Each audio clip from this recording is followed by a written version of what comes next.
कलयुग है माना, लेकिन अब भी कहीं तो छुपा हुआ धर्म है, बस उसी को प्रकट करना है, उसको प्रकट करना पड़ेगा। ये कथाएं उसी धर्म को प्रकट करने का साधन है, ये सत्य बात है।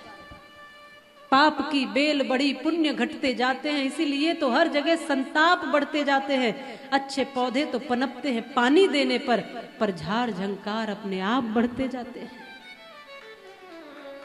बुराइयों को बढ़ाना नहीं पड़ता, बुराई अपने आप बढ़ती है, अच्छाई को बढ़ाने के लिए प्रयास करने पड़ते हैं। ये धर्म की बात आप सब तक पहुंचाने के लिए तमाम मेहनत करनी पड़ती है।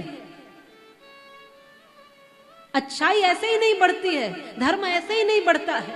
धर्म का प्रचार करना इतना आसान नहीं है, अधर्म तो ऐसे ही बढ़ जाता है।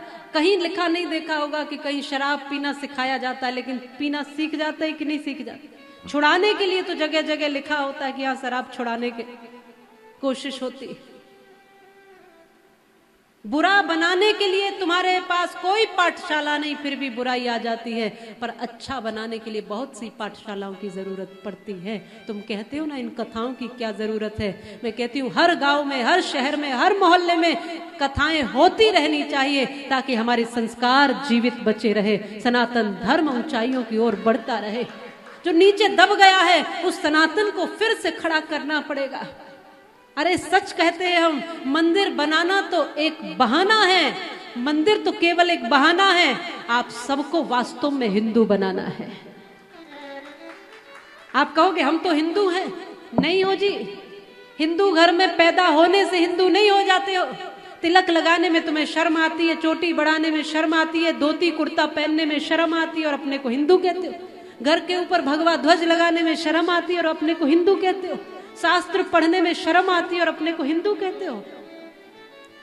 10-10 मंत्र और चौपाई श्लोक तुम्हें याद नहीं है, तुम अपने को हिंदू कहते हो। हिंदू बना जाता है, तुम हिंदू पैदा नहीं होते। पैदा तो तुम केवल एक मांस का सा लोथड़ा होते हो, कुछ नहीं उसके अलावा। हिंदू हुआ जाता है। हिंदू एक सोच है, एक विचारधारा है, एक संस्कार है जो तुम्हें जीवन में उतारना पड़ता है। आज किसी के घर गाय नहीं है, किसी के छत पर ध्वज नहीं है, किसी के माथे पर तिलक नहीं दिखता है। हम कहते हैं हिंदू।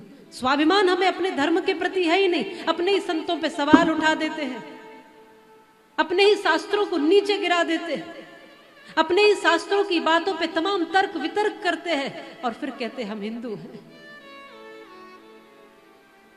आज प्रश्न पूछने के नाम पर आप कहां प्रश्न पूछते हो, बताओ। आज का युवा कहां कथाएं सुनता है, बोलिए। कथाएं भी सुनेंगे तो जिनके बाल सफेद हो गए या रिटायर हो गए, बोले अब क्या कर देंगे, कुछ काम तो है नहीं, तो चलो थोड़ा बहुत भजन कर लो, कथा सुन लो। युवा क्या कर रहा है बताइए, जिसको पूरा जीवन जीना है। अरे रामत्व को धारण करना है तो जवानी में ही करना पड़ेगा, युवा को ही करना पड़ेगा। जवानी एक हवा का झोंका है, जवानी कागज की नौका है, और जो कुछ करना है तुम्हें जवानी में ही कर लो, क्योंकि जवानी ही कुछ बेहतरीन करने का मौका है। इसलिए मैं युवाओं को आह्वान करती हूँ। मैं तो अपनी कथा में परीक्षित के पद पे भी युवा को ही बिठाती हूँ। जब युवा कथा कह सकते तो युवा कथा सुन क्यों नहीं सकते, ये बताइए। एक समय था जब बुजुर्ग लोग ही कथा सुनते थे, बुजुर्ग लोग ही कथा कहते थे। आज युवा धर्म के क्षेत्र में आ रहा है, वो कथा कहना सीखता है, वो कथा कहता है, तो कथा सुनने के लिए भी युवाओं का हम आह्वान करते हैं। आइए, आपके जीवन में शक्ति आएगी। आप इन कथाओं को सुनोगे तो जीवन से कभी हारोगे नहीं। इन कथाओं को सुनोगे तो कभी आत्महत्या का विचार नहीं लाओगे। इन कथाओं को सुनोगे तो डिप्रेशन में नहीं जाओगे। इन कथाओं को सुनोगे तो तमाम अभावों में भी आप जीना सीख जाओगे। इन कथाओं को सुनोगे तो भूल से भी कोई भूल नहीं करोगे। आपका चरित्र ऊंचा होगा, आपका जीवन ऊंचा होगा, आपका चिंतन ऊंचा होगा, आप सही मायने में इंसान मनुष्य बन पाओगे।